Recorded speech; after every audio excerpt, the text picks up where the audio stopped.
Bible ఉన్న వాళ్ళు Bible తెరవండి. అపోస్తుల కార్యము 16వ అధ్యాయము 30,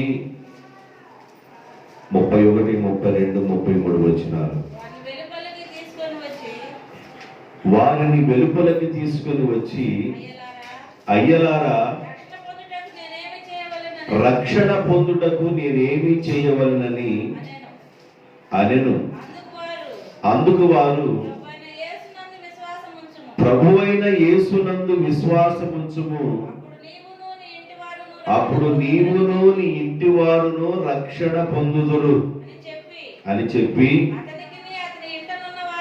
అతనికిని అతని ఇంటనున్న వారందరికీ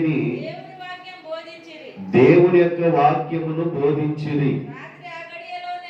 రాత్రి ఆ గడియలోనే వారిని తీసుకొని వచ్చి వారి గాయములను కడిగెను. వెంటనే అతడును అతని ఇంటి వారును బాప్తిజం పొందిరి. ఈ చదవబడిన వాక్య భాగం దాని మూల అంశం ఏంటంటే, అడిగిన వాటిని అనుగ్రహించే దేవుడు. ఈరోజు నేనేం చెప్పాలనుకుంటున్నానంటే, అడిగిన వాటిని అనుగ్రహించే దేవుడు. నీ ఇష్టానుసారంగా ఉండి నేను అడుగుతున్నాననే ఫీలింగ్లో బ్రతకబాబు. నీ ఇష్టానుసారమైన పద్ధతుల్లో ఉండి నేను అడిగిన వాటిని ఇస్తాడనే ఫీలింగ్లో నువ్వు జీవించవద్దు. అడిగిన వాటిని దేవుడు ఎప్పుడు అనుగ్రహిస్తాడో ఈ రాత్రి చెప్తాను, జాగ్రత్తగా వినండి. పౌలు శీలను తీసుకెళ్లి చెరసాలలో వేశారు. అర్ధరాత్రి వేళ శీలతో అన్నాడు, పౌలు గారు పాట పాడమన్నాడు. ఎప్పుడైతే పౌలు గారు ఆ మాట చెప్పాడో, అయ్యా మనం దెబ్బలు తిన్నాము, మనకి గాయాలైనవి, రక్తం కారుతా ఉంది శరీరం అంతా, ఇప్పుడు ఏం పాట పాడతానయ్యా అనొచ్చు. మీ ఆయన ఎక్కడికి వెళ్ళాడమ్మా అని అడిగితే వాళ్ళ ఆయన గురించి లక్ష్య చెప్పింది. మీ ఆవిడ ఎక్కడికి వెళ్ళి అమ్మా అని అడిగితే మగాయింది లక్ష్య చెప్తాడు. ఈయన సాగులు చెప్పలా. కొంతమంది సొంత పనుల కోసం ఉన్నంత తాపాత్రం, సొంత పనుల కోసం ఉన్నంత ఆత్రం దేవుని యొక్క పనుల మీద ఉండదు. కొంతమందికి సొంత పనుల మీద ఉన్నంత ఆత్రం, చాలా మంది ఎంత ఆత్రంగా బతుకుతారంటే అంత ఆత్రంగానే ఉంటారు, కానీ కలిసి రాదు. నువ్వు ఎంత ప్రయాసన్న పడు, కలిసి రావాలి అనుకున్నట్లయితే దేవుని పని మీద కూడా నీకు ఆసక్తి ఉండాలి. దేవునికి స్తోత్రం, హల్లెలూయా. గేదె దగ్గర కూర్చొని ఎదురు మేపుతా ఉంటున్నాడు ఒక ఆయన. పచ్చగడ్డి వేస్తున్నాడు, ఎండిగడ్డి వేస్తున్నాడు, పచ్చగడ్డి వేస్తున్నాడు, ఎండిగడ్డి వేస్తున్నాడు. శాతం బాగా పడాలంటున్నాడు. ఎన్ని లీటర్ల పాలు పోసినా శాతం రావట్లేదంట. ఎన్ని లీటర్ల పాలు పోసినా ఆడు వృధాగా పోసి వస్తున్నాడు, కానీ శాతం రావట్లా. ఏందండి శాతం రావట్లేదంటేను, శాతం లేదు గేదెలు కొనుక్కొచ్చావయ్యా అన్నాడంట ఆయన. కలిసి ఎప్పుడు వస్తుంది అనుకుంటున్నారు మీరు? దేవుని పనికి ముందుగాను ఉండాలి, దేవుని పనికి ముందుగాను పరిగెత్తాలి, దేవుని పని మీద శ్రద్ధ కలిగి ఉండాలా, దేవుని పని మీద ఆసక్తి కలిగి ఉండాలి. అబ్బాయి ఇంటికి వచ్చాడు అనుకోండి, దూర ప్రాంతం నుండి అబ్బాయి ఇంటికి వస్తే అసలుకి ఇక ఎవరు గుర్తురారు, అబ్బాయే గుర్తు. ఇక మామూలుగా నారలు పీక్కుంటా కూర్చుంటుంటారు. అబ్బాయి వచ్చాడు ఇంటికి పాచివనం అనమంటావు, పరమానం అనమంటావు అని. కొంతమందికి అమ్మాయి వచ్చిందని కానీ ఇంటికి ఇక అదే ధ్యాస, అదే గొడవ. అబ్బాయి మీద ఉన్నంత ప్రేమ, అమ్మాయి మీద ఉన్నంత ప్రేమ, గేది మీద ఉన్నంత ప్రేమ దేవుని మీద ఉండాలని తెలియజేస్తా ఉన్నాను. కొంతమందికి లేనిపోయిన ప్రేమలన్నీ ఎక్కువ అవుతూ ఉంటాయి. నువ్వు దేనిని ఎక్కువగా ప్రేమించబాకు, నా నోటితో పలకూడదు. దేని నువ్వు ఎక్కువగా ప్రేమించబాకు. ప్రేమ దేని మీద ఎక్కువగా పెట్టుకోబాకు. బైబిల్ ఏం చెబుతుందంటే అది దూరం అయిపోతుందని చెబుతుంది.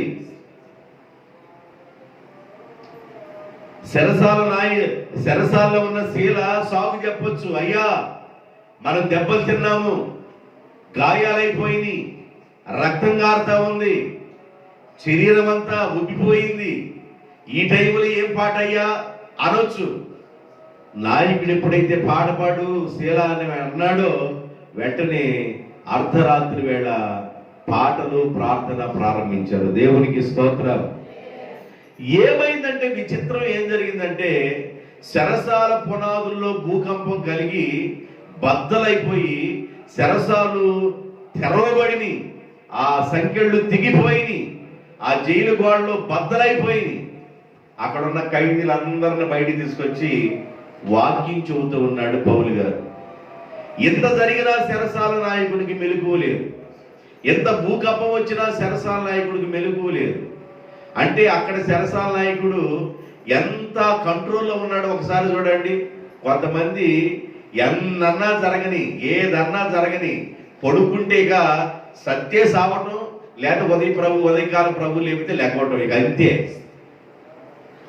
ఎవరికి ఏమైపోతుందో, ఇంటి వెనుక కుక్కలు ఎందుకు మరుగుతున్నాయో, ఇంటి పక్కన ఎవడన్నా తిరుగుతున్నాడా, అసలు ఏమున్నదో.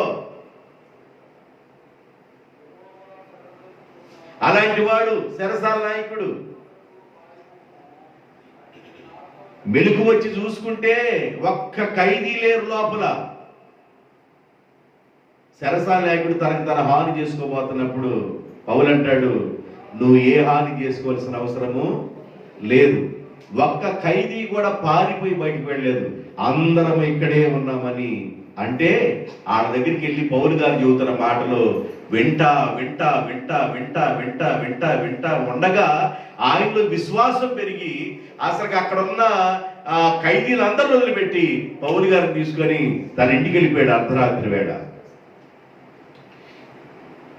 బైబిల్ నేను మీకు ఉపోద్ఘాతం ఏం చెప్పానంటే అడిగిన వాటిని అనుగ్రహించే దేవుడు. దాని టైటిల్ ఏంటంటే అడిగిన వాటిని అనుగ్రహించు దేవుడు. ఇప్పుడు ఏమంటున్నాడంటే, అయ్యలారా రక్షణ పొందుటకు నేనేమి చేయవలెను, రక్షణ పొందుటకు నేనేమి చెయ్యాలి, నేను ఏమి చేస్తే రక్షణ వచ్చింది అడుగుతున్నాడు. తెలియనప్పుడు అడగాలి, తెలియనప్పుడు అడగాలి, తెలుసు అన్నట్టుగా భ్రమలో బ్రతకూడదు. రక్షణ పొందడానికి నేనేమి చేయాలి? యేసునందు విశ్వాసం ఉంచుము, అప్పుడు నీవును నీ ఇంటి వారందరూ రక్షణ పొందుతారు బాప్తిజం ద్వారా అని చెప్పాడు. రక్షణ పొందాలంటే ఏం చేయాలంట? యేసునందు విశ్వాసం ఉంచాలి, మనసు మార్చుకోవాలి, బాప్తిజం పొందాలి అని చెప్పాడు. అడిగిన వాటిని ఇచ్చే దేవుడు. చెరసాల నాయకుడు అడుగుతున్నాడు, అయ్యలారా రక్షణ పొందుటకు నేనేమి చెయ్యవలెను?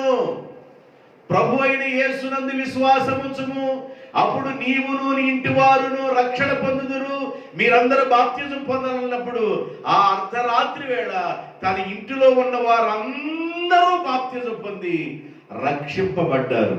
దేవునికి స్తోత్రం. రక్షణ రావాలంటే ఏం పొందాలి?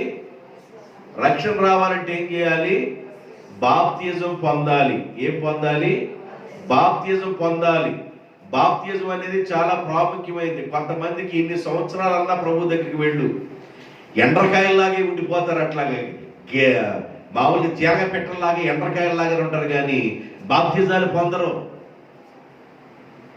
బాప్తిజం పొందరు. ఇంకేందో పెద్ద వయసు వచ్చినట్లుగా మనం 70 సంవత్సరాలు ఆవిడ అడిగితే బాప్తిజం పొందమ్మా అంటేను ఇప్పుడేనా అంటున్నాను. వయసు ముసిల్లేనా ఇప్పుడేనా అంటావు? నువ్వు 70 సంవత్సరాలు అయింది నీకు, ఇంకా నేను ఇప్పుడేనా అంటావు? 70 సంవత్సరాలు వచ్చింది, రేపు వచ్చే సంవత్సరం ఉంటావు లేదో జెండా ఎత్తుతావు, ఎవడు తెలుసు నీకు? బాప్తిజం పొందిస్తావు అంటే ఇప్పుడేనా అంటుంది 70 సంవత్సరాలు.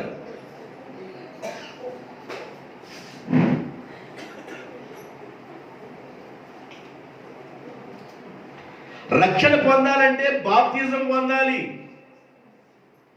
అడిగిన వాటిని ఇచ్చే దేవుడు. ఈయన అడిగాడు, రక్షణ పొందడానికి నేనేమి చెయ్యాలని అడిగితే యేసునందు విశ్వాసం ఉంచుము, అప్పుడు నీవు నీ ఇంటి వారును రక్షింపబడతారు బాప్తిజం ద్వారా అని చెప్పాడు. బాప్తిజం చాలా ప్రాముఖ్యమైంది. మత్తయి సువార్త 3వ అధ్యాయము 2వ వచనం. మత్తయి సువార్త 3వ అధ్యాయం 2వ వచనం. పరలోక రాజ్యము సమీపించి ఉన్నది, మారు మనస్సు పొందమని యోదయ అరణ్యములో ప్రకటన చేయుచు ఉండెను. బాప్తిజం ఇచ్చి యోహాను యోదయ అరణ్యములో ప్రకటన చేస్తా ఉన్నాడు. పరలోక రాజ్యం సమీపించింది, మీరు మారు మనసు పొంది పాప క్షమాపణ నిమిత్తం బాప్తిజం పొందండి, అప్పుడు రక్షణ అనే వరాన్ని మీరు పొందుతారు అని యోదయ అరణ్యములో ప్రకటన చేస్తా ఉన్నాడు. అరణ్యములో ఒక కేక వేస్తా ఉన్నాడు. దేవుని బిడ్డలారా, అరణ్య ప్రదేశములో ఎవరున్నారని బాప్తిజం ఇచ్చి యోహాను కేక వేస్తున్నాడు. అరణ్యములో జనాలు ఉన్నారా? అరణ్యములో ప్రజలు నివాసం చేస్తున్నారా? ఏ ప్రజలు ఉంటే ఇది కేక వేస్తున్నాడు? ఒక్కసారి యెహోషువ గ్రంథం 15వ అధ్యాయము, యెహోషువ గ్రంథం 15వ అధ్యాయము 61, 62 వచనాలు. యెహోషువ గ్రంథం 15వ అధ్యాయం. అరణ్యమున బేతరాబా, మిద్దీను, సెకాక, నిబ్షాను, ఎల్మేలాహు, ఎన్గేదు, అనునవి, వాటి పల్లెలు పోగా 6 పట్టణాలు అరణ్యములో ఉండెను. ఎన్ని పట్టణాలు ఉన్నాయంటండి? ఏది బాప్తిజం ఇచ్చి యోహాను అరణ్యంలో కేక వేస్తున్నాడు? అరణ్యంలో ఎవరున్నారా అంటే వాటి పల్లెలు పోగా 6 పట్టణాలు ప్రజలు అక్కడ ఉన్నారు అరణ్యములో. అరణ్యములో ఆయన కేక వేస్తున్నాడు. పరలోక రాజ్యము సమీపించింది, మీరు మారు మనసు పొంది పాప క్షమాపణ నిమిత్తం బాప్తిజం పొందండి, మీరు రక్షణ అనే వరాన్ని పొందుతారు అని అరణ్యములో కేక వేస్తా ఉంటే 6 పట్టణాల ప్రజలు విన్నారు. 6 పట్టణాల ప్రజలే కాకుండా పల్లెల వారు, గ్రామాల వారు కూడా ఆయన వాక్యాన్ని విన్నారు. ఆయన వాక్యాన్ని విన్నవారు అందరూ బాప్తిజం పొందడానికి యోహాను గారి దగ్గరికి వచ్చారు. 3వ అధ్యాయము మత్తయి సువార్త 5, 6 వచనాలు ఆయన దగ్గరికి వచ్చారు. ఆ సమయమున అరణ్యములో ఉన్న 6 పట్టణాల వారును, పల్లెల వారును, వారు కాకుండా యెరూషలేము వారును, యోదయ వారును, యోర్దాను నది ప్రాంతములో జీవించు వారందరూ యోహాను దగ్గరికి వచ్చి తమ పాపములను ఒప్పుకొనుచు యోర్దాను నదిలో అతని చేత బాప్తిజము పొందుచు ఉండిరి. ఎవరెవరంట? ఎవరెవరు బాప్తిజం పొందుతున్నారు? యోహాను అరణ్యముల కేక వేసినప్పుడు 6 పట్టణాల వారు, వాడు కాకుండా పల్లెల వారు, గ్రామాల వారు, యెరూషలేము వారు, యోదయ వారు, యోర్దాను నది ప్రాంతంలో జీవించే వారు అందరూ వచ్చి యోహాను గారి చేత బాప్తిజం పొందారు. అయ్యలారా, రక్షణ పొందినట్లుగా నేనేమి చెయ్యాలి అని అడిగితే మారు మనసు పొంది పాప క్షమాపణ నిమిత్తం బాప్తిజం పొందు, అప్పుడు రక్షణ అనేది నువ్వు వరంగా పొందుతావు. రక్షణ అనేది రావాలంటే ఒక వ్యక్తి మారు మనసు పొంది బాప్తిజం పొందాలి. ఏం చేయాలంట? మారు మనసు పొందాలి, బాప్తిజం పొందాలి. నువ్వు మారు మనసు లేకుండా అట్లాగే వాక్యం వింటా నాకు కాదులే మా పక్కింటి వాళ్ళకి, నాకు కాదులే మా వెనకింటి వాళ్ళకి, నాకు కాదులే మా ఎదురింటి వాళ్ళకి, నాకు కాదులే మా ఇంట్లో దానికి, నాకు కాదులే మా ఇంట్లో పెద్దవాడికి అనుకుంటాను ఉండు. ఏదో ఒక రోజు రాత్రి, కుమారుడా టైం అయిపోయింది రానా, కుమారుడా కాదయ్యా పెద్దోడితో మాట మాట్లాడతానా, సంతకం పెట్టొస్తానా అంటే సంతకం లేదు మొత్తలేదు రానా, సంతకం పెట్టే టైం అంతా అయిపోయింది రానా అన్నాడు అనుకో, నోరు తెరిచినట్టే పోవాలా. నోరు తెరిచినట్టే పోవాలా. వాక్యం చెబుతుంది మనిషికి ఏ సమయంలో ఏ గడియలో ఎవరికి ఏమి సంభవించునో అది ఎవరికి తెలియదు. నాకు తెలిసిన పాస్టర్ గారు, మీకు కూడా తెలుసు, ఆయన పేరు శౌరి గారు. శబరి పాస్టర్ గారు ఆయన ఏమన్నాడంటే, నా శరీరంలో ఉన్న ఓపికను బట్టి ఇంకా 10-15 సంవత్సరాలు ధారాళంగా సేవ చేయగలను అన్నాడు. నిజమే, ఆయన శరీరంలో ఉన్న బలాన్ని బట్టి ఆయనకు 10-15 సంవత్సరాలు తిరిగి బలమైన సేవ చేయగలిగిన శరీర బలం ఉంది. శరీర బలాన్ని చూసుకొని మనిషి బ్రతకరండి. శరీర బలాన్ని బట్టి మనిషి బ్రతికితే ఉదయం నుండి సాయంకాలం వరకు తింటానికి కూర్చుంటాం, గ్రైండర్ దగ్గర కూర్చున్నట్టుగా. శరీర బలాన్ని బట్టి మనిషి బ్రతకాలంటే గుడి వేసుకొని తిని, కుడుములు వేసుకొని తిని, గారు వేసుకొని తిని, గారు నానేసుకొని పెరుగులో తిని ఇలాగ తింటానే ఉంటాం. ఎందుకంటే శరీర బలాన్ని బట్టి మనిషి బ్రతకటం అయితే ఇక తినే రంగులోనే ఉంటాం. జీడిపప్పు, బాదం పప్పు, పిస్తా, ఏరుశనక్కాయల పప్పులు, వేరుశనక్కాయ మిఠాయి, మరి పీస్ మిఠాయి తింటా కూర్చోవచ్చు. శరీర బలాన్ని బట్టి కాదు మనిషి బ్రతికేది. మనిషి భూమి మీదకి వచ్చినప్పుడే ఇన్ని సంవత్సరాలు బ్రతుకుతారా, ఆ తర్వాత నిన్ను పిలుస్తానంటాడు. ఆ పిలవటానికి ముందుగా ఎప్పుడు పిలుపు వచ్చిందో మనకు తెలియదు. అది ఎవరి వయసులో వచ్చిందా, బాల్య వయసులోనే వచ్చిందా, కౌమార దశలో వచ్చిందా, వృద్ధాప్య దశలో వచ్చిందా, ఏ దశలో మనకి పిలుపు వచ్చిందో తెలియదు. మనం జాగ్రత్త పడాలి. ఇది నాకు కాదు, మా పక్కింటి వాళ్ళకి నాకు కాదు, మా ఇంట్లో దాన్ని కొనుక్కోబాకు. నువ్వు నిన్ను ప్రేమించి దేవుడు మాట్లాడుతున్నాడు. శరీరంలో దేవుడు ఓర్పించాడంటే, నువ్వు ఆరోగ్యంగా బ్రతుకుతున్నావంటే ఇది కేవలం దేవుని కృప. సరసాల నాయకుడు అర్ధరాత్రి వేళ ఆయనకంత తొందర ఏంది? జాబు హోల్డర్ ఆయన. నెలకి జీతం వస్తా ఉంటది. తన ఫ్యామిలీ అంతా బ్రతుకుతారు జీతంతో. తనకేమి కొదువా? అర్ధరాత్రి వేళ పౌలు గారు చెప్పే మాటలు విని, అయ్యలారా రక్షణ పొందినట్లు నేనేమి చెయ్యాలి? ప్రభు అయిన యేసునందు విశ్వాసం ఉంచుము, అప్పుడు నీవును నీ ఇంటి వారు రక్షింపబడతారు. బాప్తిజం ద్వారా చెబితే ఎన్ని ప్రసంగాలు విన్నాడు ఆయన? ఎన్ని రోజులు ప్రసంగం విన్నాడు సరసాల నాయకుడు? ఒక 300 ప్రసంగాలు వినుంటాడా? లేదా ఒక 3 ప్రసంగాలను వినుంటాడా? 3 ప్రసంగాలు కూడా వెళ్ళా. అర్ధరాత్రి వేళ ప్రసంగం విన్నాడంతే. అర్ధరాత్రి వేళ వాక్యాన్ని విన్నాడంతే. అర్ధరాత్రి వేళ విన్న ప్రసంగాన్ని బట్టి ఇల్లు మొత్తం రక్షింపబడటానికి ముందుకు తీసుకెళ్ళిపోయాడు తన ఇంటిని. కుటుంబంలో పురుషుడు మారకున్నంతకాలం నీ కొండ ఎలితిగానే ఉంటుంది, నీ జేబు ఎలితిగానే ఉంటుంది, నీ బీరువా ఎలితిగానే ఉంటుంది. ముక్కు పొడవు కూడా పిచ్చిది పెట్టుకొని తిరగాలి.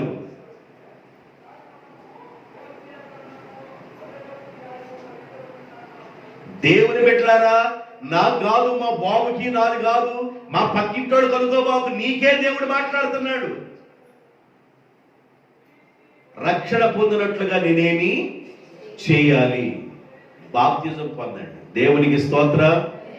ప్రభు అయిన యేసునందు విశ్వాసం ఉంచి నీ పాపములను ఒప్పుకొని బాప్తిజం పొందితే బాప్తిజం ద్వారా రక్షణ కలుగుతుంది.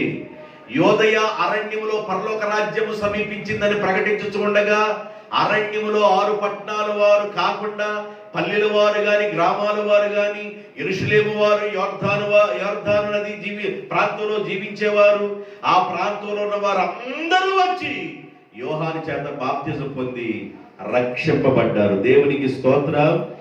లూకా సువార్త 3వ అధ్యాయము 10, 11, 12, 13, 14 వచనాలు. అందుకు జనులు, బాప్తిజం పొందడానికి వచ్చిన ప్రజలు ఏమని అడుగుతున్నారంటే, అలాగైతే మేమేమి చెయ్యవలనని అతనిని అడుగగా, అతడు 2 దుప్పట్లు కలిగిన వాడు, ఏమీ లేని వారికి ఒక దుప్పటి ఇవ్వండి. ఆహారం కలిగిన వాడు, ఒక పూట తినడానికి, 2 పూటలు తినడానికి ఆహారం కలిగిన వాడు, అసలు ఒక పూట కూడా లేకుండా బాధపడుతున్నాడు, ఒక పూట అన్న పెట్టండి. సుంకరులను బాప్తిజం పొందవచ్చి, బోధకుడా మేము ఏమి చెయ్యవలనని సుంకరులు యేసయ్యను అడగగా అతడు మీకు నిర్ణయించబడిన దానికంటే ట్యాక్స్ ఎక్కువగా వసూలు చేయబాకండి అని చెప్పాను. సైనికులు అనగా ఉద్యోగస్తులు మేమేమి చేయవలనని యేసయ్యను అడగగా, అందుకు యేసు ప్రభు ఎవరిని బాధ పెట్టక, ఎవరి మీద అపనింద వెయ్యక, మీకు ఇచ్చే జీతములతో మీరు తృప్తి పొందండి అని వారితో చెప్పాను. 14 అయిపోయినాయా?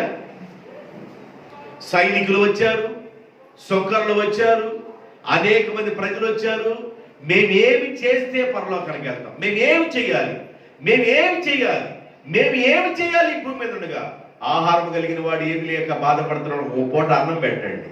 2 అంగిలు కలిగిన వాడు ఏమి లేని వానికి ఒకటి ఇవ్వండి. సుంకర్లారా, నీటి పన్ను 30 రూపాయలు అయితే 300 వసూలు చేయబాకండి. ఓ సైనికులారా, ఉద్యోగస్తులారా, కూరగాయల దగ్గరికి వెళ్ళిపోయి, నేను ఫలానా ఉద్యోగం చేసేవాడిని కాబట్టి ఉచితంగా కూరగాయలు పోయి, లేకపోతే ఈ రోడ్డు నుంచి ఈ షాప్ ఎత్తేపిస్తా అని ఆయన బెదిరించబాకు. నీకు ఇవ్వబడిన జీతాలతో నువ్వు తృప్తి పొందని చెప్పాడు. దేవునికి స్తోత్రం.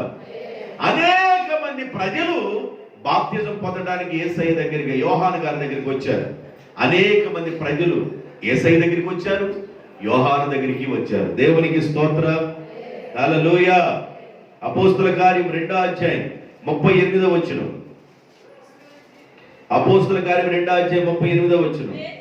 పేతురు, మీరు మారు మనసు పొంది పాప క్షమాపణ నిమిత్తము ప్రతివాడు యేసుక్రీస్తు నామములో బాప్తిజం పొందండి, అప్పుడు పరిశుద్ధాత్మ వరమును మీరు పొందుతారు, రక్షణ కూడా మీకు వరముగా వస్తుంది. రక్షణ. అయ్యలారా, రక్షణ పొందుటకు నేనేమి చేయవలెను? అయ్యలారా, రక్షణ పొందుటకు నేనేమి చేయవలెను? నువ్వు రక్షింపబడాలని ఆలోచన ఉన్నట్లయితే నువ్వు ఖచ్చితంగా అడుగుతావు. యేసయ్య దగ్గరికి వచ్చి జనం అడగలేదా? సుంకర్లు అడగలేదా? సైనికులు అడగలేదా? పరిసయ్యులు అడగలేదా? జనసమూహం అడగలేదా? యెరూషలేము వాళ్ళు అడగలేదా? యోదయ వారు అడగలేదా? యోర్దాను వారు అడగలేదా? అరణ్యంలో ఉన్న 6 పట్టణాల వారు అడగలేదా? పల్లెల వారి, గ్రామాల వారు అడగలేదా? మేము ఏమి చేస్తే రక్షణ వస్తుంది? ఏమి చేస్తే రక్షణ సంపాదించుకుంటాం? దేవుడు రక్షణని నీ చేతులు పెడితే దాన్ని ఆఖరి వరకు నువ్వే కాపాడుకోవాలి. నీ రక్షణని నువ్వే కాపాడుకోవాలి. నీ రక్షణ వచ్చి ఎప్పుడు కాపాడ్డో? ఎవరి రక్షణ వారిది. నీ రక్షణ నువ్వు అంతం వరకు సహించువాడే రక్షింపబడును. అంతం వరకు నీ రక్షణను నీవే కాపాడుకోవాలి. అవకాశం ఉన్నప్పుడు ఒక స్టెప్పు, అవకాశం లేనప్పుడు ఒక్కొక్క స్టెప్పు. అలా వేయకూడదు మనము. బ్రేక్ డాన్స్ స్టెప్లు వేయకూడదు మనము. అవకాశం ఉన్నప్పుడు ఏమన్నా నీ ఇష్టానుసారంగాను, అవకాశం లేనప్పుడు ఏమన్నా తండ్రి స్తోత్రం స్తోత్రం స్తోత్రం స్తోత్రం స్తోత్రం స్తోత్రం పనికిరావి. అవకాశం ఉన్నప్పుడు నీ ఇష్టం వచ్చినట్టుగా ఉంటాం. అవకాశం కుదరకపోతే దేవాని స్తోత్రం అంటే ఈ కుదరవో. రక్షణను కాపాడుకోవాలి. ఏదో అవకాశాలు వస్తాయి. ఒకటి కొన్న వాళ్ళకి 3 ఉచితమైన అవకాశాలు వస్తాయి. అవకాశం వచ్చిందని తేరగా ఉండకూడదు. ఆ మధ్య రోడ్లో సెల్ ఫోన్ కార్డులు ఇవి ఉన్నాయి కదా, మెమరీ కార్డు, సిమ్ములు. 10 రూపాయలకి 5 సిమ్ములు, 10 రూపాయలకి 5 సిమ్ములు. ఈడే సిమ్ములు అంటాడో తెలియదు, ఏ నెంబర్లో పనిచేస్తాడో తెలియదు, ఈడ అడ్రస్ తెలియదు. నాకు సెల్ ఫోన్ కొన్న దగ్గర నుండి ఒక నెంబర్ మాత్రమే ఉంది. సెల్ ఫోను నా చేతికి వచ్చింది 10 సంవత్సరాలు అయ్యిందో ఏమో కానీ ఒక్క నెంబరే ఉండింది. నెంబర్లు మార్చను. 10 రూపాయలకి 5 సిమ్ములు ఫ్రీగా వస్తున్నాయి. ఇన్కమింగ్ 3 నెలలు ఫ్రీ, రోజుకి 100 SMS ఫ్రీ. అనగలే ఈ 5 సిమ్ములు కొని దంచుకోవటమే. ఇక ఈ అయ్యగారు ఏ సిమ్ములో ఉంటాడో, ఏ నెంబర్లో ఉంటాడో ఎవరికి తెలియదు. నీకు ఒకే నెంబర్ ఉండాలా, ఆ ఒక్క నెంబర్తో జాగ్రత్తగా బతకాలి. దేవునికి స్తోత్రం.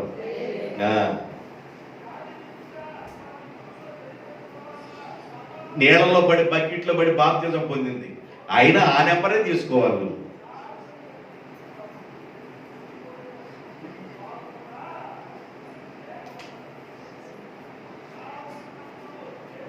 సిమ్ములు మార్చేవాడు అడ్రస్ వరకునే మారుస్తుంటారు. అలా ఉండకూడదు. మన అడ్రస్ పర్మనెంట్గా ఉండాలి. దేవునికి స్తోత్రం. ప్రతివాడు యేసుక్రీస్తు నామములో బాప్తిజం పొందితే పరిశుద్ధాత్మను వరమును పొందుతారు, రక్షణ కూడా మీరు వరముగా పొందుతారు. గలతీ రాసిన పత్రిక 3వ అధ్యాయము 27వ వచనం. గలతీ రాసిన పత్రిక 3వ అధ్యాయం 27వ వచనం. క్రీస్తు యేసులోనికి బాప్తిజం పొందిన మీరందరూ క్రీస్తును ధరించుకొని ఉన్నారు. ఇప్పుడు ఎవరిని ధరించుకున్నాం మనం? ఎవరిని ధరించుకున్నాం? దేని ద్వారా ధరించుకున్నాము? బాప్తిజం ద్వారా. బాప్తిజం ద్వారా యేసు ప్రభుని ధరించుకున్నాం, యేసు ప్రభుని కలిగి ఉన్నాము. బాప్తిజం ద్వారా రక్షణ కలుగుతుంది. కనుక ఇక్కడ అడుగుతున్నాడు, అయ్యలారా రక్షణ పొందుటకు నేనేమి చేయాలి? రక్షణ పొందాలంటే బాప్తిజాన్ని పొందాలి. అడిగిన వాడిని ఇచ్చే దేవుడనే మూల పాఠం తీసుకొని మీకు చెబుతున్నాను. ఇంకో మాట చెప్తాను. లూకాసు వార్త 23వ అధ్యాయం.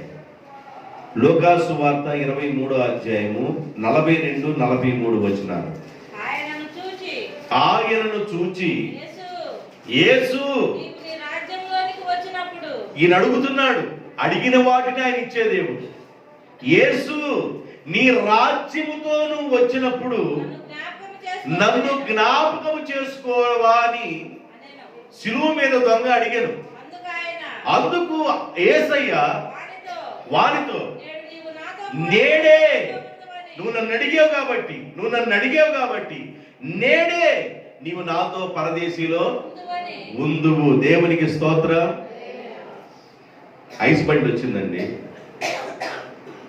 జాగ్రత్తగా నాకెళ్ళి చూడండి. ఐస్ బండి వచ్చింది. మీ ఇంట్లో 4 పిల్లలు ఉన్నారు. 4 పిల్లలకి ఐస్ కొనిపించావు. నువ్వు కూడా ఐస్ కొనుక్కొని మారణంగా అటు ఇటు లాగేస్తున్నావు, తుడిచేస్తున్నావు దాన్ని. తెలిసిన అబ్బాయి చిన్నవాడు కాబట్టి నిన్ను అడగాలనే తెలియక, జ్ఞానం తెలియక చిన్నవాడు వచ్చి నాకు కూడా ఒక ఐస్ కావాలని అన్నాడు. నువ్వేం చేస్తావు? నాకెళ్ళి చూడండి, ఏం చేస్తావు? అంటావా? లేకపోతే 4 పిల్లలకి ఇప్పించాను కదా, ఒక ఐస్ ఆడు కూడా చిన్నపిల్లడు తెలియక అడిగాడు అనిపిస్తావా? ఖచ్చితంగా. ఇప్పుడు దొంగ ఏమంటున్నాడు?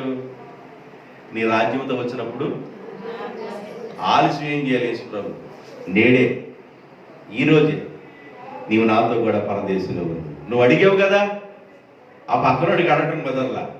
నువ్వు అడిగావు కనుక ఖచ్చితంగా ఈ రోజే నాతో పరదేశంలో ఉంటావు. దేవునికి స్తోత్రం.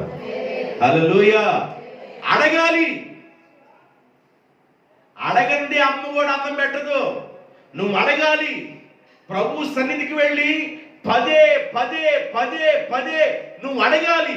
పొందుకున్నదాకా, నువ్వు అనుకున్నది జరిగేదాకా, నువ్వు అనుకున్నది సాధించేదాకా, నిద్రలోనైనా మెలుగు వచ్చిన అడుగుతూనే ఉండాలి. నీ అంశం నిద్రలో కూడా అదే ఉండాలి. ఈ చర్చి కట్టేటప్పుడు ఫస్ట్ సిప్స్ వచ్చింది. ఓరి నాయన, సిప్స్ వస్తే ఆ రాత్రి నిద్ర పట్ల నాకు. నేను ఇన్నెంత వస్తుంది వేసి అనుకున్నా, ఒక లారీ సిప్స్ని బట్టి. ఒక లారీ సిప్స్ చూసుకొని ఎంత ప్రార్థన చేస్తున్నానో, ఇక నా మైండ్లో ఎన్నంత వస్తులు వేస్తున్నాను ఒక్క లారీని చూసి. ఒక్క లారీ ఇటుక డ్రైవర్ పద్మారావు గారు సిరిపూడి నుంచి పంపించాడు. ఇటుక వచ్చింది, సిప్స్ వచ్చిందని అసలు ఎంత ఆలోచన చేశాను. ఆశపడ్డా. స్టెప్పులుగానైనా తట్టుకోగలిగాం. దేవునికి స్తోత్రం. అసలు కాసిన సిప్స్ వచ్చింది. ఇటుక సిమెంట్ కావాలా, ఇనుము కావాలా, పనోడు కావాలా. 10 సంవత్సరాల దాకా కూడా ఆ పని అవ్వదు. ఆశ ఉండాలి నీకు. మానవునికి ఆశ ఉండాలి. ఏ ఆశ ఆపోదాశ కాదు. మనిషికి ఆశ ఉండాలి. ఆత్మ సంబంధంగా నువ్వు గెలవాలని ఆశ ఉండాలి. ఆత్మ సంబంధంగా సాధించాలని ఆశ ఉండాలి. నువ్వు ఆశించిన దాన్ని, నీతిమంతుని యొక్క ఆశను దేవుడు తప్పనిసరిగా నెరవేరుస్తాడు. దేవునికి స్తోత్రం. హల్లెలూయా. ఆ పక్కన దొంగ అడగల, ఆ కుడివైపున ఉన్నవాడు అడిగాడు, అయ్యా నీ రాజ్యముతో వచ్చినప్పుడు నీవు నన్ను జ్ఞాపకం చేసుకోవా? అరే బాబు, నీ నోటి నుండి ఆ మాట వచ్చింది, వెంటనే నేను ఒక మాట చెప్తాను విను. నేడే, ఈరోజే నువ్వు నాతో కూడా పరదేశంలోకి వస్తావు. దేవునికి స్తోత్రం. అడుగు, నువ్వు అడుగు. నువ్వు అడగందే పొందుకోలేవు. అడగందే ఆయన ఇవ్వడు. అడగాలి ప్రభు సన్నిధానంలో, ఆశకొని ఉండాలి. కానీ ఒక ఛాయిస్ ఉంది మనకి. దేవుని బిడ్డలుగా బ్రతుకుతున్న వాళ్ళకి గొప్ప ఛాయిస్ ఏంటంటే, నా ప్రియులు, నాకిష్టమైన వారు నిద్రించుచూ ఉండగా నేను వారికి ఇచ్చుచూ ఉన్నాను అంటాడు. ఇష్టంగా ఉండాలి దేవునికి. దేవునికి ఇష్టంగా ఉండాలి. దేవుని పనిని నెరవేర్చే బిడ్డలంగా దేవునికి ఇష్టంగా బ్రతుకుతున్నప్పుడు దేవుడు మన పక్షమున ఏదైనాను చేయగలిగిన గొప్ప దేవుడు. దేవుడి మాటలను దీవించునుగాక.